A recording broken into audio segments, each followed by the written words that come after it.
What's up, guys? Thank you very much for tuning in tonight, Fat Dad Fishing Channel. Tonight, I am doing on this live stream a discussion with a gentleman that I think you should all know. And if you don't, you really need to get to know. His name is Dan Mancari. He is the co-host of the Tide Chasers podcast. Welcome, Dan. How you doing, man? To the live stream.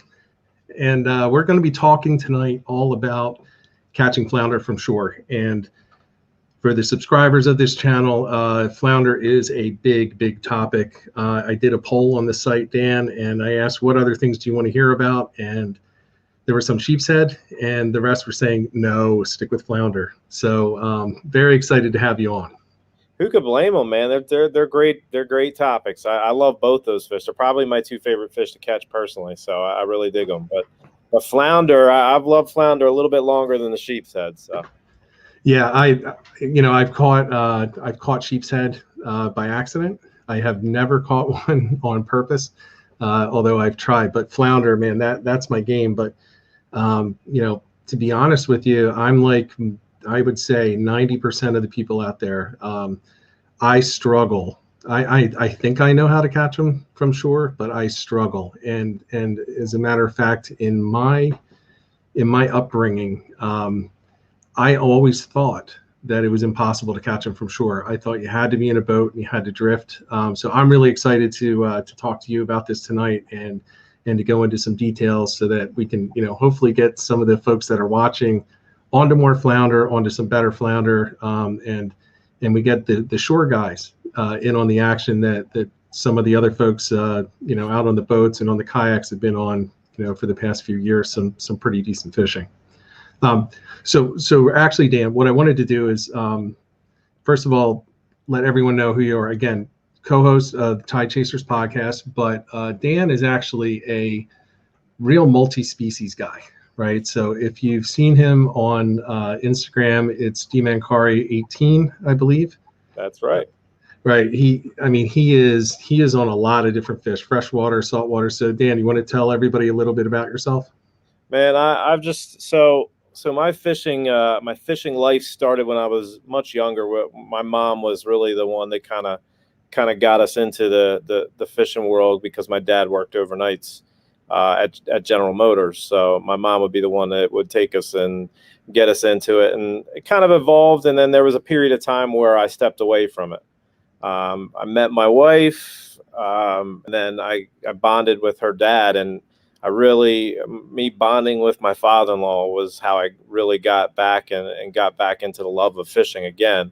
It kind of started off pretty simple with him. We were doing a lot of crappie fishing, a lot of like panfish type stuff, bass and type stuff like that. And then it just evolved from there. And then I got obsessed, and it got to the point where I made it a goal of my own to, add 5 or 6 new species of fish every year that I felt like I mastered per se. And that's just how the whole multi-species thing took off. And I joke now I could be fishing for like salmon one day and redfish the next. You never know where I'm going to be at. So that's not a bad place to be. No, not at all. Yeah, for me, I started off saltwater, and the only freshwater I really did growing up was when I was really young. We went to a pool that had a pond, and we would fish through the cracks of the dock, and we try to catch the snapping turtles, even though you could never pull them in. Yeah. And then, when I was in college, I couldn't get to the saltwater. I went to Bloomsburg, which is, in the middle of nowhere, Pennsylvania, and it was trout fishing, trout and walleye, and that was it. But there's also the one that I really love. Looking at your pictures, it's the snakehead. To have also, I would say you look like you've mastered it. There are a couple of guys on Instagram that have really got them dialed in, and you're one of them. I wouldn't say I have anything mastered. You know what I'm saying? Like when it comes down to fishing, you could feel like you have things mastered, and then something different comes along and changes your whole game. We'll get into that later with the fluke fish and the flounder stuff, because I've really changed my repertoire there, and it's worked out. But I've been fishing for snakeheads for a long time, and I do pretty well. It gets to the point where, I get a little burnt out on them after the spring season's over myself, because I fish hard for them in the spring, and then I kind of let them loose when saltwater season comes around. So right. So you're in the middle of the saltwater now, and it's Fluke. I'm seeing Fluke go across your Instagram page. Some really nice ones. I will say right now, you are having a better season than I am from shore. I mean, better season you on shore versus me on the kayak. I've had a good year, but it's not like it was last year, and it looks like you're having a year like I did last year in 2021. yeah, I mean, like so it really has been all in the last probably 4 weeks where, it's taken off for me. I've just been quietly getting out when I can, and beating the banks, and actually, really, it's all been from the surf. I made it a point this year that I wanted to clean up my surf game for Fluke, and I think I've really been successful in what I've been trying to do there. So, I learned a couple of new techniques from a good friend of mine, Mark, at the end of the year last year, and I carried it over to this year, and so far so good. I have no complaints. It's interesting you say that surf is where you're really getting it done, because a lot of surf fishermen, they never talk about flounder in the surf. You see on Facebook, what's running right now, and you never see in the surfcaster forums or pages, you never see anyone say flounder, or you see one odd person every once in a while, but it's a great place to find them. So we'll talk about surf fishing for flounder, which is a whole different game. It's different than going out and chucking bait for stripers. It's actually, no, it's a little similar in a few ways, but it's different than just hauling out the bait, like putting a bunker chunk on. But let's talk about, before we jump into that, let's talk about the gear. So you're fishing sod banks, you're fishing seawalls, you're fishing jetties, you're fishing the surf. What type of gear are you using?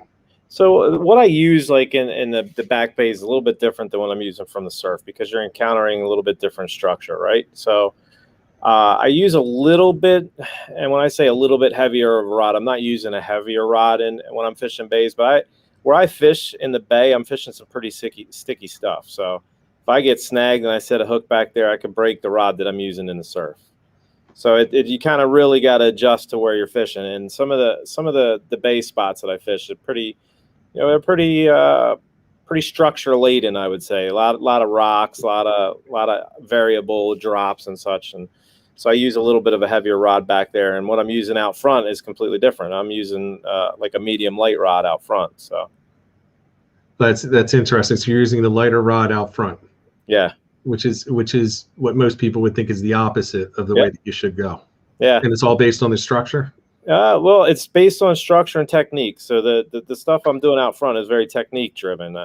You kind of lend yourself to having almost like perfect conditions, because you're throwing super light jig heads, 1/4 ounce jig heads with a 6-inch jerk shad on it, and that's been the ticket, man. That's really been it. Sometimes I'll throw a little curly tail grub on there, but it's been all jerk shads for me this year, and that's one of my buddy's signature moves, and it's worked out for me too. So yeah, those are tried and true. Before there was a John Skinner, there were jerk shads, and everyone was using them. They just weren't gulp. And I think that it's one of the least utilized types of soft plastics that you can use for fluke, or actually for anything. Everybody wants the big aggressive paddle tails or the curly tails for all that extra action, but it's not necessary in a lot of situations. No, I've really adjusted the way I've fished over time, and I've gotten lighter and lighter and lighter. I just find myself getting lighter and lighter and lighter.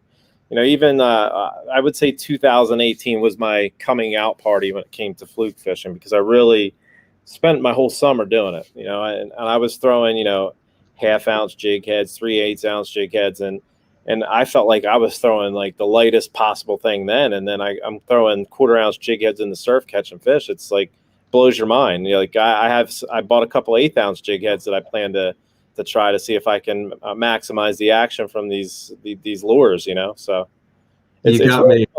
I Once haven't gone that light. No. Once you get to the point where you feel like you've got something figured out, then you try and tweak it and tweak it and tweak it all the way down to the minute details. So right. So What length rod are you using? Are you using like the 7.76 in both the front and the back?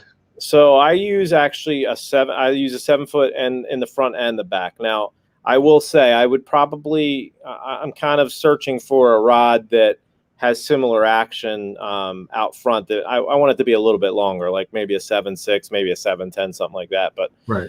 just to load up a little bit better when I'm setting that hook on those light jig heads. But I'm using a 7 foot currently, and it's doing the trick. But I feel like I could use a little bit more length just to get a little better load on the rod. But beyond that, the 7 foot's been money both front and back.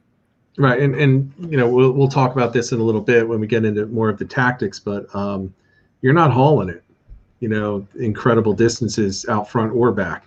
No. So the length of the rod for the casting distance isn't necessarily the most important thing to you, unlike chucking baits, you know, when you're trying to hit that second sandbar.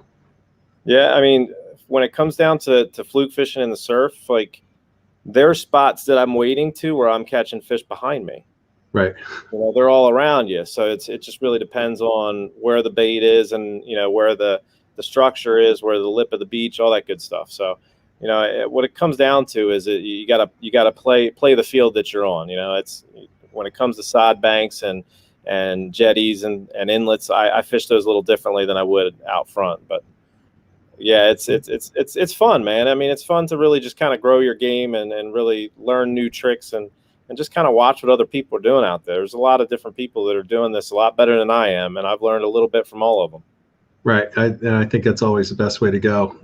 You know, it's the guys online that claim they know everything are the ones that know the least, and they're really good at catching fish one way.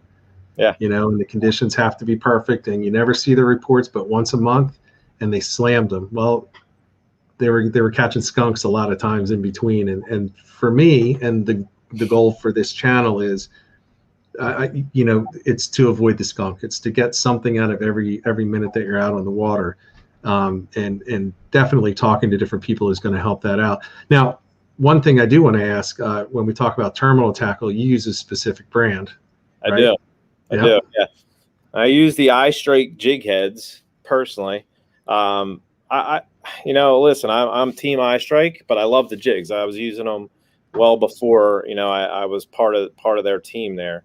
I don't believe a lot in the whole team thing and all that good stuff, but what they do as far as a brand goes, they're doing it right. And, you know, they do the conservation side of things right too. And, you know, they listen to their customers, but yeah, so part of the reason why I like the eye strike jig head is because you get a lot of bang for your buck when it comes down to it. So if you go to the stores around here and you're trying to find a 1/4 ounce jig head that's going to match the size of your bait on a 6-inch jerk shad, well, you're going to find something that's probably, you know, pretty minute, right?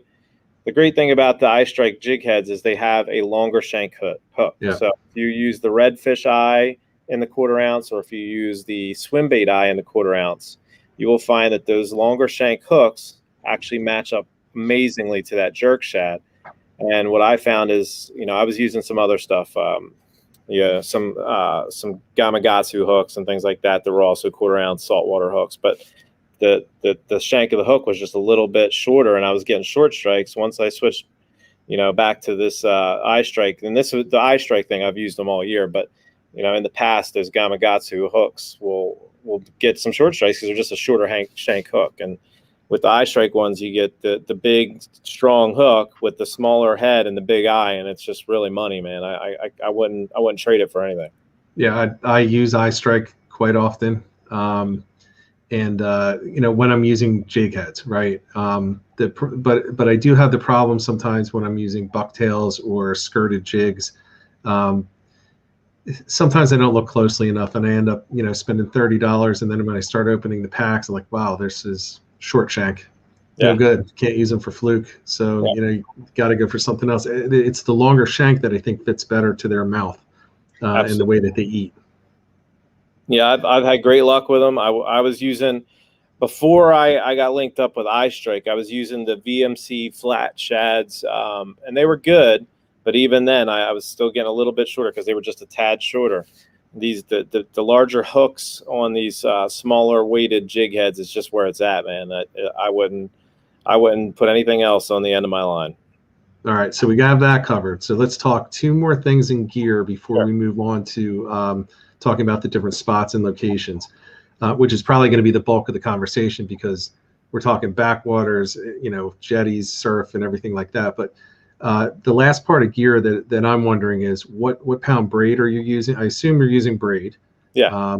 And what pound leader are you using, and is it mono or fluoro? I'm using a 15-pound braid with a 12-pound fluorocarbon leader. Okay. I'll bounce it up to like a 15-pound fluoro leader in the bay where I'm fishing stickier stuff, but probably 10 or 12 out front and 12, 15 in the back. It's very similar. Okay. That's similar to what I'm using. Yeah, I'm using probably, a 3 foot to 40-inch leader, somewhere in there. And do you always fish the just a single jig head? Always. Even before my buddy Mark got me onto this jerk shad bite, I was on the single jig bite, and I can't take credit for it because another gentleman that I run into in my circles a lot, Chris McEntee, Sea Money Fishing. Yeah. We were talking back 2018, back when we both had really good years fluke fishing. We kind of shared some intel back and forth, and that was one thing we were both doing was the single jig or the single bucktail. It's really in my eyes, it's a keep it simple soup type thing. So, while you see a lot of people have success on the chicken rigs, the top and bottom rigs, with a teaser and things like that, I think that kind of fishing lends itself more towards like your boat fishing or your kayak fishing, whereas right.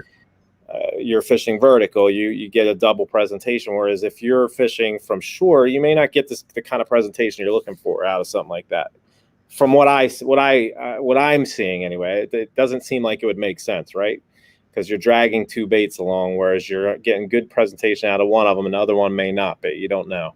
Right. So I made the choice back then to do the single jig, and that's really what I've done almost my whole time I've fished for flounder ever. So yeah, I think you make a good point. I personally don't use a teaser. I'll use a teaser when I'm casting from shore, sometimes when I'm tossing for striped bass, sometimes. But usually if I'm casting out, I'm not putting a teaser on there because you have the weight of the soft plastic up there, and that's interfering with the bottom jig. And really, in reality, that's the one that you want them to hit, right?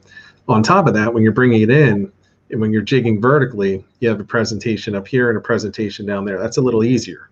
Yeah. But when you're pulling it in sideways, now you have one right in front of the other, and to me, it's too busy, less action, more drag on the bottom. So I actually don't use it. So when I go out on the kayak, I have one rod for tossing, and that has a single soft plastic on it. And then I have two rods rigged up for and that's when I use the teasers, bucktail or naked jig and the teaser. Listen, from where I see it, there's a time and place for everything. I'm anal about presentation. That's one of the biggest things. That's one of the biggest things. Like, I want to be under the water seeing what the fish are seeing, because I want to see if I'm doing something wrong or if I have something rigged wrong. If my knot's not perfect. I visually like that everything lines up perfectly. And when you have something like that could be affecting the action of one another, I just can't see how it can be effective over a single jig that's going to be perfect every time if you're presenting the jig properly. Right. I'm in full agreement on that. And the fact that you're going lighter just shows that's why, right? Yeah. Because the lighter you are, the more natural the presentation. It's all about the action. If you're the heavier you go, the more you're taking away from the action of the lure you're presenting in front of that fish. Will you still catch fish dragging things along, dead sticking? Sure, it happens. Plenty of people do. However, if you're trying to maximize your efforts out there, that ain't the way to do it. Right. I totally agree. So let's shift over. Sure. And talk a little bit about the different spots. So again, we can't hit every spot. We don't have enough time. But so you have the shore base, you have the sod banks, you have the jetties, you have the seawalls, you have the surf. What's your preferred area to go out of all of those? I'll make this real easy. All of them. Okay. All of them. So early season, I want to be as deep back in the back bays as possible in those sod banks with nice steep drop offs with a gradual shelf where they can come up to sun themselves when the water's cold. That's what I'm looking for the first, I don't know, 3 to 4 weeks. From that point, I'm looking for 10 to 12 feet of water on a nice drop off where there's bait around in the bays. So I'm moving. Okay. I get on my Navionics app on my phone and I'm looking for all the deeper pockets going closer to the inlets. So as July rolls around, like we just wrapped up July, we're into mid-August, but as July rolls around and the waters start to warm up, you find that the fish are going to start making their way towards the inlets to get out to the reefs and such. So I'm looking for those deeper holes that are adjacent or closer to inlets where they're going to kind of lay to rest on their way out. And then now it's all, you know, and I actually made the transition out front sooner than I normally would, just simply because I wanted to hone my game. And then it's all out front from like mid-July on for me, you know, inlets, working inlets, the edges of inlets. And I don't do the whole jetty rocks too much. That's not my game. I don't fish that heavy. It's a little bit different for me. I would be the guy fishing the other side of the jetty, that pocket on the inside from the beach. That's where I would be tackling it. But yeah, it's interesting. You know, I haven't had great weeks the past couple of weeks in the back, and I've been going out a lot with a guy named John, and we have not been able to get out front because in the kayak, you know, we could go in the surf, but we're focused on the kayak right now. And all we want to do is go out in front because we're sure that's where they are. And we're in the back and we're catching a whole bunch of shorts, and it's just not quite doing it for us. And then, and the worst thing is you get home, you log in and you see social media and it's like 4.5 pounds. And there's John in the chat right now, John Creeley. Yeah. So he's, the chat. Yeah. But then you see the 4 and 5 pounders all being caught right in the surf, and we just can't get out. We can't get out there. And again, we could just keep the kayaks in the trucks, just go down to the beach and start walking the beach, looking for the structure and everything. But you know, I guess the stubbornness, you know, you're just trying to make it work whatever way we can, and it's just not panning out this year like it did last year. I think everything moved 2 to 3 weeks earlier than it did last year. I would agree with that. You know, so for me, you know, I was doing the kayak thing early. My health, I struggle with some health stuff. So for me, it's easier just to say, okay, I'm gonna take a couple hours and go to the beach and see if I can catch some fish. And then if it turns into a little bit more than that, my health allows it, then I keep going. You know, that's what it comes down to for me. But you know, it's just a little bit easier right now for me to deal with a fishing trip on foot than it is on a kayak. So right. Last year it was a lot of it was a lot of kayak for me. This year, you know, I'm kind of having to rewind. My roots are on my feet. So you know, I've been a bank beater, you know, really doing really well on my feet up until last year. And you know, I've just kind of had to rewind and reassess and do some things because honestly, you know, it's been a task to get out there as much as I would like on the kayak. So I'm just trying to make do. And, you know, I've always been good with the single jig. I've always been good with jigging. And I just wanted to try and hone that game a little bit this year. So. Well, it sounds like you have. And actually, that's a good chance for me to show everybody some of these pictures as we keep talking. You know, you got to prove it, right? Pics or it didn't happen, right? So we've got some pics that I'll add in here so that people can see. That was down in Maryland. 4 fish. If you guys are seeing 4 fish there, that was in Maryland. Yeah. That was in October, a bay limit in October. I had 3 bay limits in October down in Maryland. So don't sleep on Maryland, guys. Man, so there's just some beautiful fish in here, and what I really like is, you know, for example, I could say, oh, I catch all these from shore, but no, there's actually proof here that you're catching them from shore because you have them laying on the sod, you have them laying on the grass, you have them laying on the beach, on the rocks, all that stuff. And there's some really nice fish in there. Even saw a winter flounder that's going to come through here in a little bit. Yeah, we like those too. My son really likes going with me to fish for the winter flounder. I remember back in the day, we used to go every year, and I mean, it was buckets of them if you wanted to keep them all, and we kept quite a lot, but as everybody did back in the day. Yeah. Man, can't find them anymore. It's so hard to find them, and it's disappointing. And I hate to say that because I'm part of the reason that they're difficult to find, because we just fished and fished like crazy. Sure. Yeah, so these are some of the. So we actually did have a question in there from John Hutchinson. He was asking, when it comes to current and weight, how does that affect with a light jig head? So John, when it comes down to the light jig head, I'm trying to always position myself to use the wind to my advantage. I always want the wind really at my back, but you have the other factor that's the current. So, there's really it really is very technique driven, where you really gotta hone your skills, because feeling the bottom, and working that tide. I try and work around where it's lesser tidal push and all that good stuff to keep my jig as close to the bottom as possible. But it's tough. You got to really pick your spots. And when I fish the way that I do, most days aren't perfect. I really got to pick my days. I'm looking for days with low tidal coefficient. So that's something I got into this year, is really diving into the details. That tidal coefficient really determines how much water is getting pushed over the course of a day, over the course of a tide. So if you can read that, then you realize, hey, guess what? There's going to be a lot of water pushing. The tide's going to be a stronger tide today. Maybe today's not the day.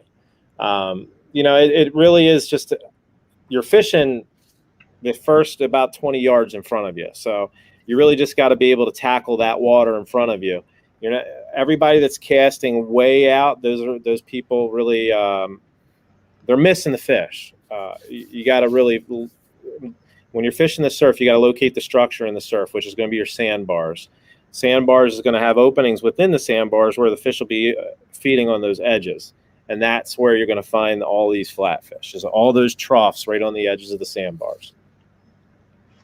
And are you catching them at your feet at all? I have. Yeah, I've had them like launch out of the water that close. Yeah, I've watched them come up over the lip and right into like an inch or two of water. So when I tell you, like, if you're picking the tides, I like to pick the higher tides when I'm fishing the beach. The beach lip.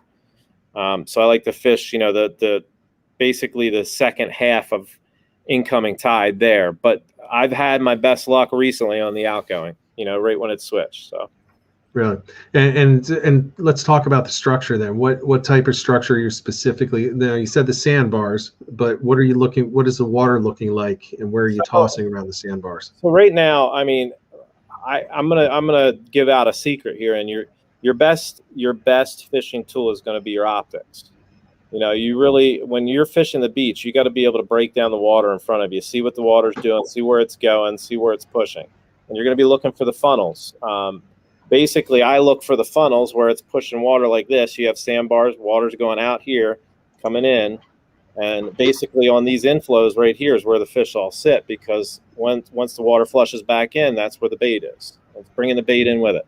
So I've actually waded out on the corner of these sandbars and fished right at the edges and just picked fish after fish off like that. It's a lot of fun. You could do that. That's one thing you can do at the low tides to keep busy when the tide is low. Get out on those sandbars and fish the troughs on each side of that sandbar where the fish are schooled up feeding. But I like to fish those, and I like to fish the lip itself, that pronounced lip. Not all of our beaches in Jersey have it. You gotta really do your homework, but some of these beaches have that pronounced lip. You'll see it towards inlets and such. Townsend's Inlet's a good one, where you get this pronounced lip, and the fish really just push right up to the lip because all the bait sits right at that lip. That's where they get pushed and stopped right there. So you can literally toss right at the lip, and you'll catch fish that way all day. Just toss right there, like an inch. Are you talking specifically like where the waves are breaking right onto the sand, right onto the beach? So you have like where it cups, right? So it cups, the sand comes up. So right there on the inside of that cup, right below that. Gotcha. So the water might be coming up a little bit past that, depending on the tide, but you know, that lip, that pronounced lip, is where they'll push up to, because that's where the bait gets pushed up to. You know, there's a lip there when a little kid walks in and all of a sudden he disappears. Up here. It happened. All of a sudden he's up to his neck. It happened in front of me while I was fishing Townsend's when I was on vacation. A kid just, I was like, "Oh, don't go. That's deep right there." And his dad came running over. Yeah, you're reaching down and pulling them out.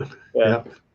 Yeah, I've seen that happen. There are actually some really nice beaches for those in New Jersey, up at the northern part of the state, mid to northern part, where the entire stretch of multiple towns in a row has a beautiful lip and trough that runs almost the entire length of it.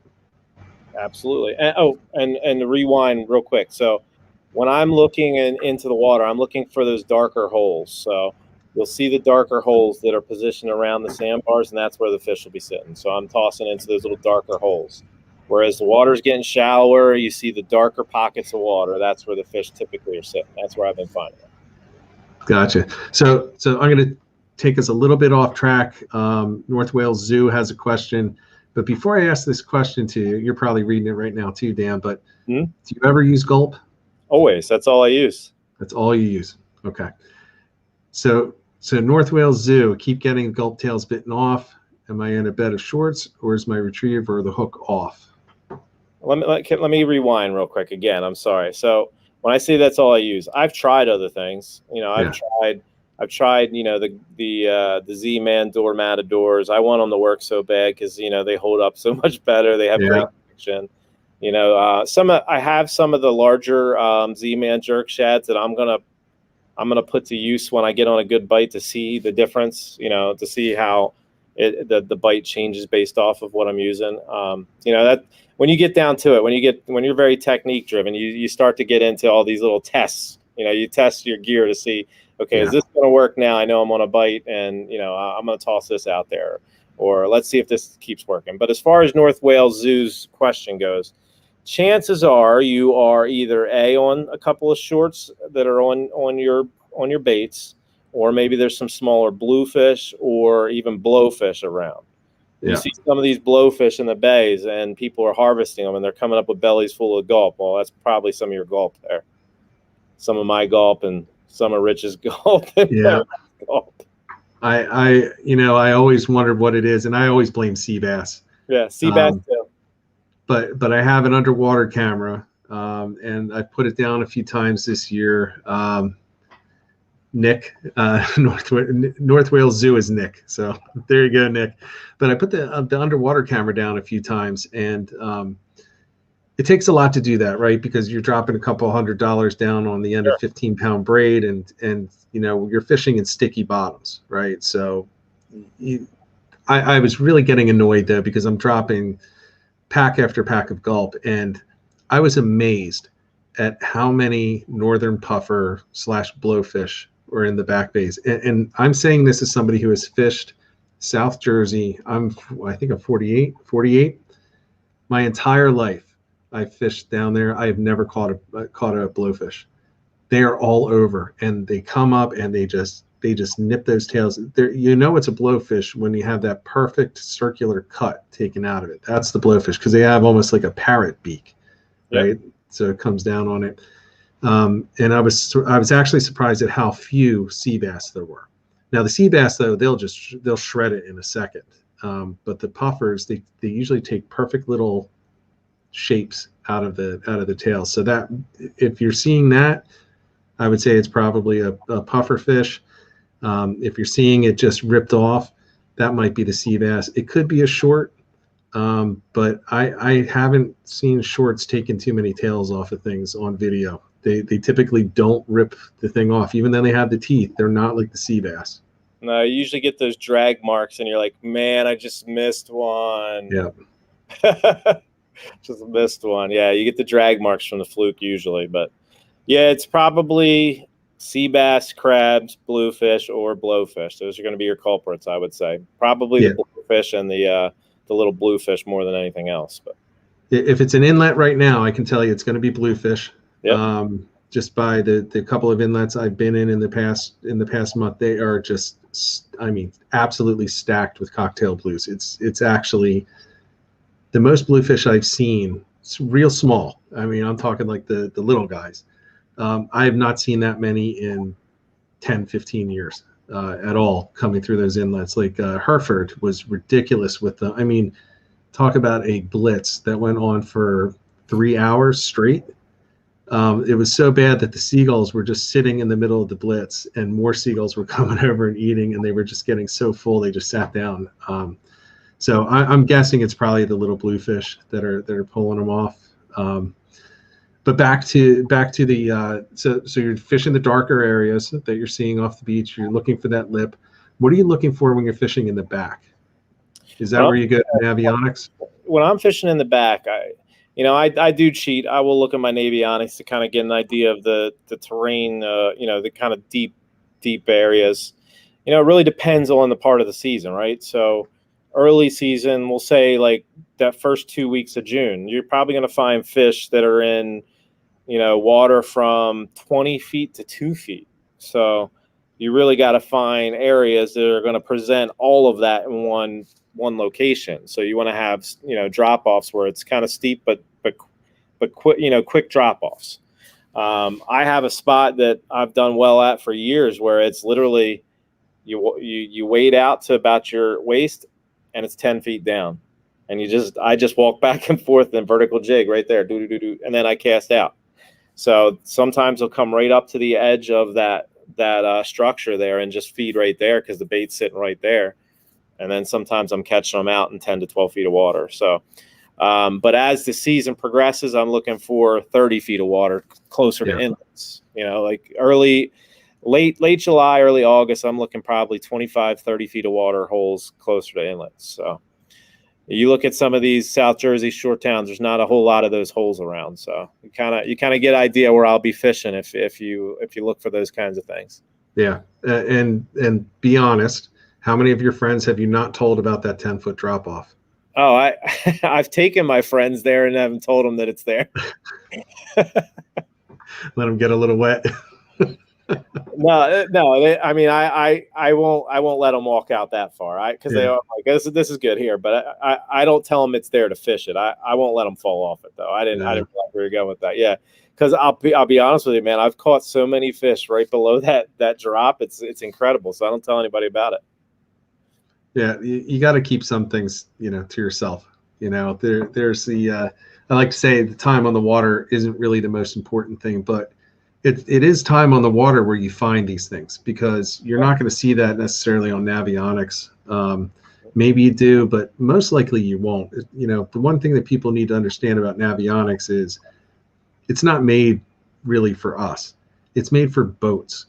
It's made for boat captains that are looking for channels, the intercoastal, and a lot of these wadeable areas, a lot of these areas in the back for, that you can get to in a kayak or a flats boat, they're not even marked. They show 1 foot. Well, it's showing 1 foot, but I'm sitting on top of a 16-foot hole, in the middle of what is not 1 foot, but is a 4-foot flat. So it's a lot of, I think people need to realize that, in the back, that you can still find good areas, but sometimes the best are just hidden, and you do have to go and look for them and experiment and check around. Yeah, sometimes you find your best spots when it's a blowout tide and you're having the worst day ever, around a full moon. You can see structure that you can come back to at another time. So, and that's the great thing. If you're ever bored and you're in one of these shore towns or areas and it's low tide, just look around and open your eyes and look at and even though you can't see the bottom, you'll see eddies, you'll see upwelling, and it'll look out of place. You'll see a seam of water where there shouldn't be a seam of water, and there's some structure there, and it's worth checking out. So, look for the differences, the changes in the water and the seams, and that can sometimes indicate something that nobody else is going to see once that tide comes up a couple more feet. Absolutely. And we talk about Townsend's, that place, for example.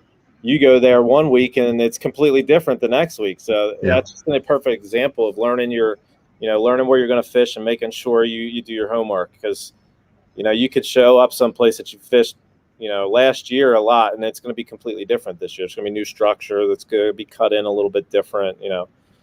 Mother Nature's going to do what she wants with it. So. Yeah, and it's amazing how little time it takes to move a 40-foot hole a Yeah. quarter of a mile. Yeah. There's Sure. still likely going to be another 40-foot hole, Yeah. even if yours disappears, but you got to go find it again because it's just going to shift and it's just going to move. And you can do that. I mean, you can do that from shore. You don't need a fish finder. You just need to be aware of how the angle that your line is going down, and when you're expecting it to hit the bottom and it's not, just keep letting it go, and then you'll get a sense of where that structure is, and just bounce it along. So have you noticed though any general conditions that you prefer to be out fishing from shore? I mean, listen. We all like a nice, nice westerly wind and nice clean water, and we all like those perfect conditions. But I'm a dad. I work a lot of crazy hours. I'm married.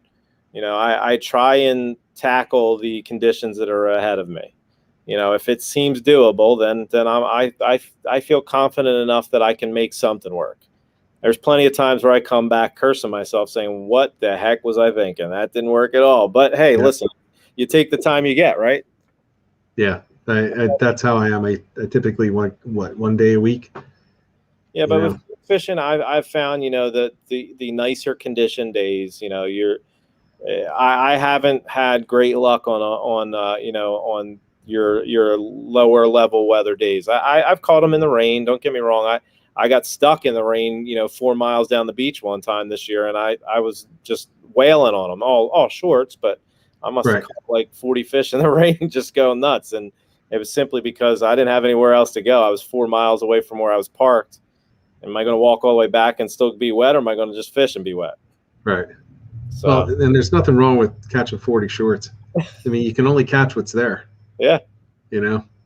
Yep. At least that's the way that I look at it. So now let's talk about, so we have some structure that, to look for the drop offs in the back, the lips, the runouts, the troughs, the sandbars. So how are you presenting? What are your tactics for actually presenting that lure to the fish? So basically I'm working. So let's say the tide's going, left to right here. So I'm tossing way up current if I can, and letting the current allow my light jig, to dig my jig down, and use that to my advantage. And then my cadence is it's very pronounced. It's just once I've hit the bottom, it's 2 pops and then a drag back to me, and then I reel up, back down, and it's 2 pops, and then I drag it back. Usually when I'm dragging it back is when I get that hit out front. I do it a little bit different in the back. I just do 3 pops and let it sit, and then bring it back. It's very my cadence is very deliberate though. It's not, sometimes I'll speed it up, but it's really deliberate. I just do and then drag it back, reel up, reel down, bang, and then back through it. Yeah, it's interesting. That's similar to how I fish for weak fish, with the more deliberate. Yeah. In the back with the flounder, I don't really do the Skinner thing where I don't have the forearms for it. It's just a continuous. It doesn't seem right to me. Never had luck doing that. I feel like you probably missed some of the lazier ones, and some of those lazier ones are the big fat ones waiting for the perfect meal to come by. Yeah, you're going to get all those aggressive ones anyway, right? So why? I don't. That technique hasn't worked for me. It works for him. Perfect. Yeah, it definitely works for him. My buddy Billy swears by it. You look at, I don't know if you've seen his channel, B-Stab Fishing. He swears by it. I will do it, but I typically seem to get the hits. I'll do it, and then I'll stop, and then I'll just do little twitches, and then I'll just do slow, and then I'll do the lift and sit for a second, not on the bottom, but just an inch or 2 off the bottom, and that's when I tend to get the hits. It's almost like they get interested in the rapid, but when it's sitting, that's when I'm getting them. Yeah, if you've ever seen the way these jerk shads work in the water, you really don't have to do a whole lot to them, especially when you're fishing that light. You have a lot of water that's moving around there, and you can really get a lot of bang for your buck out of just a short little jig like that. Yeah. I do it a little bit more pronounced than that, but I switch it up. I'll do a couple little light ones like this and just bang one, big one, and usually that big one is really gets them excited. But you know, you got to switch it up a little bit. But for the most part, it's pretty pronounced, pretty slow, pretty deliberate, and it's worked for me. Now I've seen other people doing it right next to me, doing, you know, quicker retrieve, and they're still catching fish. Right. So it's a one size fits all type thing. Right. Now when you're out of spot, how are you working the spot in general? Are you doing a fan pattern, or are you just generally trying to keep a narrow or do you hit one area heavy, or do you just fan out and just keep going back and forth until you think you've played it out? Well, if there's no like distinct structure that I'm working, I'm going to do the fan. You know, I'm going to, you know, go all the way through and then back through, and then sometimes I'll go all the way through and go back this way. The fan cast it, and that's one of the things about fishing from shore that I like, because you can really destroy the piece of water that's in front of you. You can really, if you want to pick that water apart, you know, with you know, lethal technique, you really can. It's just up to you if you want to spend that much time doing it. Whereas if you're in a kayak, you're in a boat, you know, you're vertical jigging, you're missing 4 feet pieces of water at a time, if dependent upon your cadence. I just think you have the better ability to break down the water in front of you. You're just limited to that spot when you're fishing on foot. So yeah, I 100% agree. It's so frustrating. Yeah, you know there should be fish, yeah, and they're not. Yeah, they're probably 2 feet away.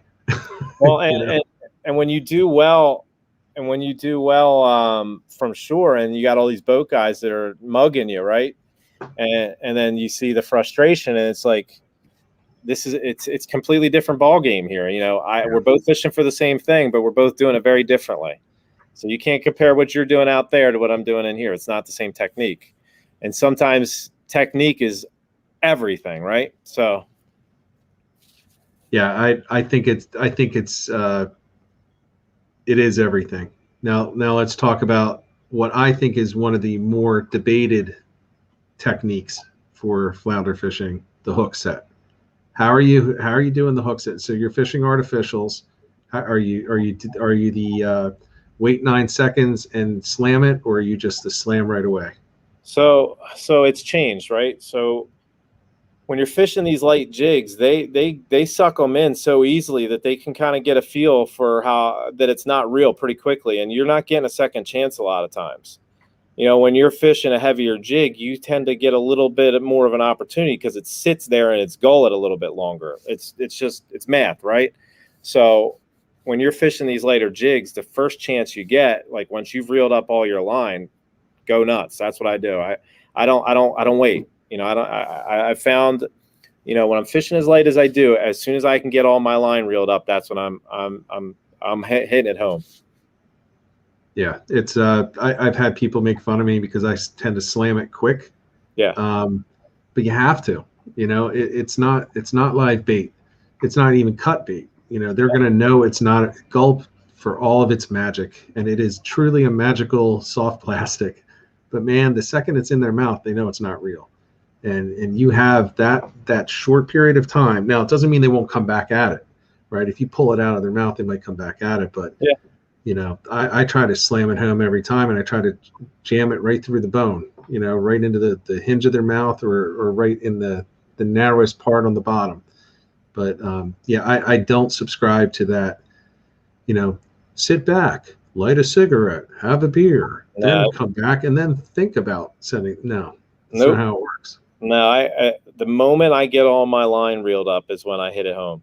And listen, I miss fish, but I tag more of them than I don't. So I do all right for myself. Like I'm okay with missing fish if that's what makes the most sense for me. So right, and everyone's going to miss that fish that picks it up when it's coming towards you. Yeah, and you don't even know it's been picked up.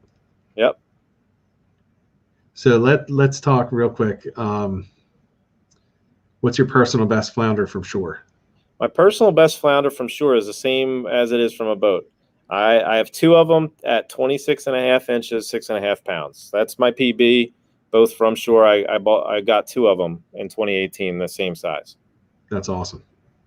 That's some nice fish, especially from shore. Yeah, I mean, when it comes down to it, you're not getting the chances at the larger fish when you're on foot as much as you would at the the moderate level fish. And I'm okay with that because, while I want to catch a big fish, if I'm harvesting flounder, I don't want those big ones anyway. I want to take home, the smaller keepers for my family, because I want to at least give a chance to a female breeding fish to go back. Right. That's actually a pretty good segue. So we've gone through the gear, the spots, the tactics. One of the, well, actually, before I jump into this next thing, let's just check for questions. What rods do you like for jigging? So what brands do you use? So when I'm jigging out front, my rod of choice currently is a Shimano Intenza 7-foot rod. It's really a bass rod. It's rated to 5/8 ounce medium, extra fast tip. That extra fast tip is the ticket out front because you want to get as much action out of your jig as possible. You want the tip and the current to do the work, not anybody else, not anything else. So when I'm in the back, I'm using a St. Croix Avid Inshore, which you saw laying down in a lot of those pictures. It's a little bit of a more stout rod. It's going to have a fast action tip. And that rod has caught me probably more flounder than any other rod I've ever used. So it's a pretty good endorsement. Yeah. So, yeah. I like the really light rod out front and the little bit heavier rod for some of that stickier structure I'm fishing. Makes sense. All right. So with that, I want to roll into a topic that I know is really important to you. And I stole this from you, from your Instagram. It's one of your videos. And I just want people to see, before you talk about anything conservation or anything like that, I want everyone to see what you actually did and have proof of. So let me just throw this up here real quick.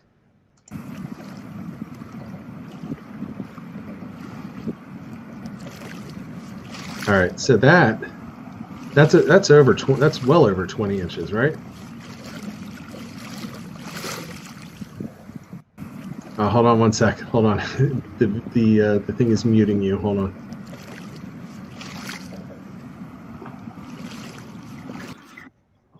Here I am. Yeah. Well, you know what? It's so tough when you try to do all of this stuff at once over 3 monitors, but it actually mutes us when and I couldn't pull you off of there. But that was over 20 inches, right? Yeah, it was a good fish. I am of the belief that you don't need to keep all of them, and flounder is one of those fish, right, that you don't see go back too often when they're a legal fish. I've made it a point, back in 2018 when I got really into flounder fishing, I was saying, I want my limit every time. Yes, this is great. And, as I'm getting older, I'm seeing like the patterns of these fish moving more north, and I see my kids getting older.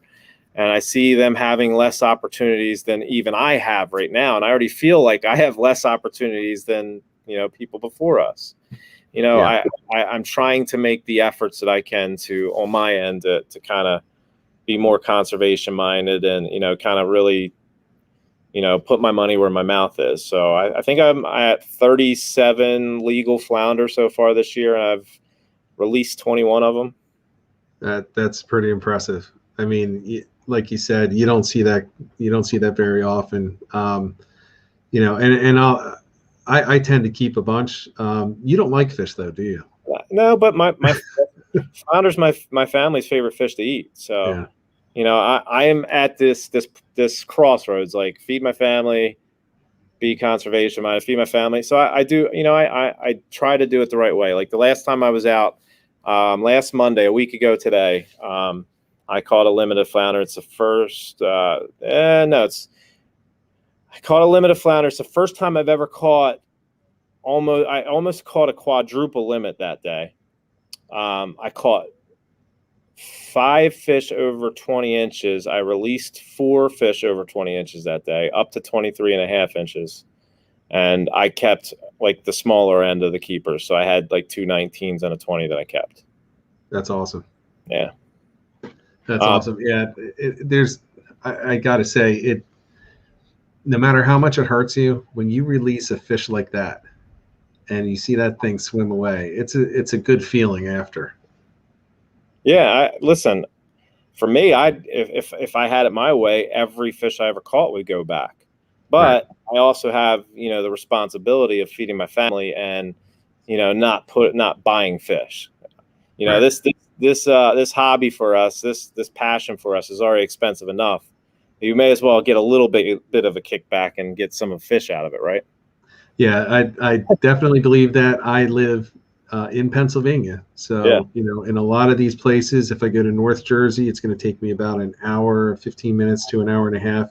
If I go to South Jersey, it's like 2.5 hours. In the summer, on a Saturday, or actually on a Sunday on the way home, it could take 3.5, 4 hours to get home.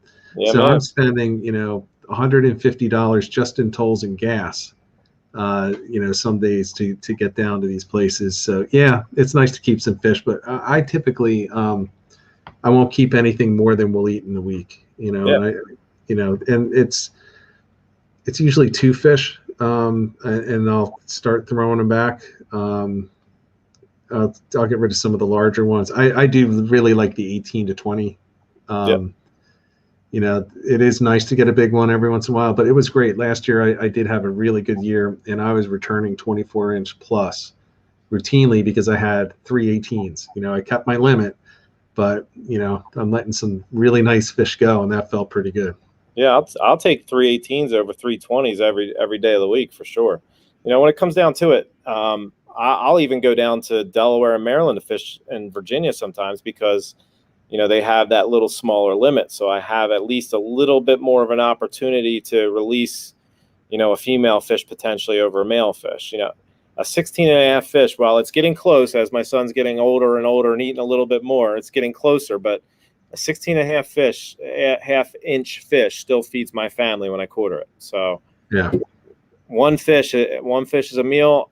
I'm never in a position where I need more than that. If I'm ever out there looking for food, that's not the way to do it. I say this all the time. Like if you're fishing for food, this is not the cheapest way to do it ever. No, there are much better ways to do it. Yeah, much better ways. So I'm going to guess that you're not the biggest fan of the flounder gigging. No, not my thing. But hey, to each their own. Listen, I have some friends down south that do it, and I would go on a trip just to see what it's like, to experience it once, and that would be it for me. It's not gigging isn't. I mean, I don't even think our fishery up here really lends itself to it, but no. I know there's people south, like in Virginia, and friends of mine that do it down there in North Carolina. They really dig it. So it's something I wouldn't mind experiencing once, but it's not for me. I don't like having my chances of releasing a fish go to 0. Right. And it's a whole different thing. And I don't think I don't begrudge anyone who wants to gig a flounder. If it's legal, I'm good with it. Sure. I may disagree with it, but I'm never going to argue with somebody their right to do it. It's not for me though. For me, it's more about, can I even find a fish? Yeah. And then I don't care so much about the size. The only reason I care about the size of the fish is I can't make a good video with a bunch of 14s. Well, so at least one good one in there. Rich. Yeah, I mean, for me, it's all fun because I don't really eat fish, so it's all fun to me. I don't really get stressed out about sizes of fish. I'll have, when we have our different little people trolling us, they'll be like, "Oh, you catch the smallest fish. So what? I don't care." I catch big fish, I catch small fish. It's just all about the chase for me. And, it's one of those things where, I understand the people that are doing it for food. They want to catch the biggest fish, bring the biggest amount of meat home and all that good stuff. So it's to each their own. The gigging thing, if it's legal, then by all means, if it's legal, you're not doing anything wrong, go for it. Yeah, that's how I feel. And if you don't like it, then speak up at the meetings, go to the meetings. That's the one thing fishermen are really good at, myself included. We'll complain really loudly because of these limits are wrong and these restrictions are wrong, but none of us show up for the meetings. The striped bass meetings, people are up in arms, and even the flounder, but they had 12 people show up to the one thing, and they had like 50 commercial guys show up, and you're never going to get your voice heard that way. And I think it's like, if you don't vote in an election, don't complain. Absolutely. Yeah. So So I have one more question, unless somebody wants to sneak a question into the chat real quick before we go. So this is something that I had asked Qua in the thing. So let's say God just reached out to you and said, "Hey, you know what? You're not allowed to target flounder for this next year, but you're required to go fishing every single day. What are you going to target?" If I was required to go fishing every single day and I wasn't allowed to target flounder, does it have to be a local species? Doesn't have to be any. It Anywhere could in be the whatever world? you want. Anywhere in the world? Yep. I'd probably have to go with like snook or tarpon, something like that. Yeah. Something that would just beat my butt up every single day. And have you caught either before? No. No. They're both on my list. Yeah. Yeah, me too. I think it's I think it's on a lot of people's lists, especially in the mid-Atlantic and north. If it was something I had caught already and I had to pick one thing, maybe a smallmouth bass because they're fun, and you get different potential if you fly fish for them or do this or that. So then you have topwater opportunities, subsurface. So if I had to do something, if I had to pick one locally, probably smallmouth, which I really enjoyed getting into this year, and then if I had to pick one fish, maybe probably a tarpon or a snook. Yeah, man, that would be awesome. I wish I had boated, landed, hooked, even seen. I've never seen either of the two live. So hey, they're going to be in our backyard before we know it. They're already here. So you had mentioned it's the flounder pushing north. I'm 100% with you. This fishery is not the same as it was in the 70s. It's not the same as the 80s, the 90s, the 2000s. It's not the same as it was 5 years ago. I was going to say everything's north. 5 years ago, it's all changing. Everything's moving north. But on the flip side, we're getting some of these other southern fisheries that we may not have been introduced to. So, guess we'll see how it all plays out, right? Yeah, it'll be interesting. I'm already looking quite often for redfish. I know they're here. I just haven't found them yet. There's not enough to make it easy yet.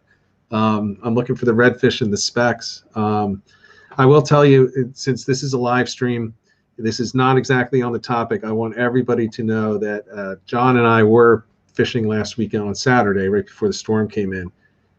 The amount of weak fish, small, the small weak fish in the back, maybe 10 inches, 10 to 13 inches, it was amazing. They were all over the backwaters. There were so many of them that there were 15 porpoises feeding on the schools, which was so disappointing. We protect those things that are devastating the weak fish, but everybody loves dolphins and porpoises, but I mean, they were all over. I mean, it was obvious that that's what they were. John and I both pulled them up, and the second you're dropping down, they're hitting everything pink. I mean, they were going bananas. And then the porpoises came rolling through, 15 of them actively feeding, hurting the schools. So the good and the bad. The bad is this kind of confirms that it is the porpoises that are killing most of the weak fish, that and the spiny dogfish. But the good news is I haven't seen schools of weak fish like that in decades. I mean, since the 80s. So there's some good news. If you want to get on some weak fish and, in the next couple of years, maybe they're making that comeback now. The population grew for the first time in the past 5 or 10 years, actually, I think last year. Hopefully we got another year. We're going to get a little bit better recruitment. Yeah, usually when I'm out fishing for them at night and I hear the dolphins show up, that's usually when I pack it up for the night. Yeah, I mean, they just devastate them and quick. Yeah, a couple of my spots that I fish for them at night, like they're pretty well lit, and you see the dolphins come in, you're like, there we go. And it's usually like right after you show up, you get on a fish or two, and it's like over that quick. Yeah, that's kind of how it was for us. We were targeting fluke. We were purposefully trying to avoid the weak fish, but man, it was the only reason we stayed there was because we figured there were so many weak fish that the porpoises wouldn't be focusing on any fluke that were in the area. So we just kept trying anyway. It was just shorts though that we were able to pull in though. So you want to let everyone know where to find you and let everyone know what the next Tide Chasers podcast is all about? Well, Rich, it's been an absolute pleasure, hopping on here with you. You were a guest on Tide Chasers, and it was beyond a pleasure to return the favor and be a guest with you. Flounder is one of my things, so it's been fun, really a lot of fun chatting about it. But my Instagram is D Mancari, DMANCARI 18. And then we're at Tide Chasers Podcast on Facebook, and it's at Tide_Chasers on Instagram. Basically, we're doing weekly podcasts with your local charter captains, your local tackle shop owners, guys like Rich, local talent, local fishing talent, and we're bringing everybody together and just talking fishing, man. There's a big hole in this area as far as this kind of content, because there's not consistent content and there's not a lot of good content. So there was a little bit of a niche that we were hoping to fill, and so far so good, man. We've had some incredible guests, and we've had a lot of amazing feedback, and we have a lot of other people that are trying to come on with us, and it's been great. We can't complain. We just had Dave from I Strike Fishing on this past week. Had a big announcement with adding sheep's head to the Release Over 20 initiative, which for us is like a huge accomplishment, right? Because we're fighting for these fish that we think it's important. And now Dave, with his Release Over 20 initiative, is going to reward people for releasing those bigger fish. So if we can't get the regulations right away, that's a step in the right direction. If it saves 1 fish, 2 fish, 5 fish, it's helping. So. Yeah, I can't wait to actually catch one so that I can collect on that Release Over 20. I gotta catch one first. Let's do it, man. Let's get out there and do it. Yeah. I definitely got to get out there and get on those and catch them on purpose, right? Yeah. And get the feel for them. Yeah, we got a good probably 4 or 5 weeks worth of bite left, so you can get out there. Yeah. I may be going this weekend for them. We'll see. We'll see what the weather does. I'm either doing a flounder tournament up near Corson's, or going to be heading probably further south and trying Sheep's Head. Not quite sure. The weather doesn't look like it's going to be great for offshore this weekend. So we'll see. But Dan, thank you so much for coming by. Everyone that's watching the playback of this, which most people actually watch the playback, feel free to leave any questions that you have in the comments. Be happy to get back in touch with you. I'll pass any questions on to Dan. Don't want you to feel like just because you weren't watching it live that you can't participate, can't ask questions. So everyone, thanks for checking this out. And I'll be announcing over the next week what the next live stream is going to be. Thanks, everyone. Catch you next time. See you. Thanks, everybody.